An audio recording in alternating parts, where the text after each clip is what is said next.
Të pata thënë që do të kujtojnë atë kohë që qëndronin të dy në përqafime. Ne të dy ishim aq pranë njëri tjetrit, të shkruajta herë për herë, ndjenja që do t'i mbaja me vete. Sa herë shoh foton tënde, më shfaqet shëmbëltyra e fytyrës, aq e ëmbël që vezulloj e ti. Më mungojnë pafundësisht ato ditë pranë teje, shëtitet e parueshme, duke vozitur çdo anë në lulishte.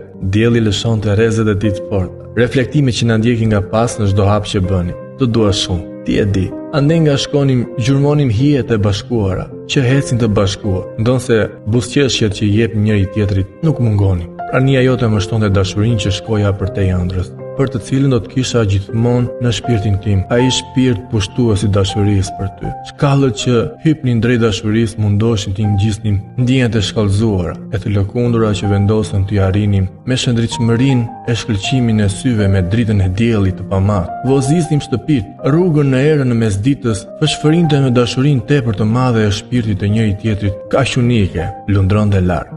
Shinte panoramën e mbrëmjen së muzikës që ngrinin ngjyrat e shpirtit, atje ku ngjyrat valët e shkëlqyeshme lartësonin edhe fuqizonin edhe më shumë përqafimet, mallin, ndjenjën elektrizuese që shfaqnim së bashku. Dashuria na mësoi se si të dashurojmë, edhe në mungesë së njëri tjetrit. Na dha shpirtin e verbër për të mos u ndarë kurrë nga shpirti që belbezon kurdo dashuri.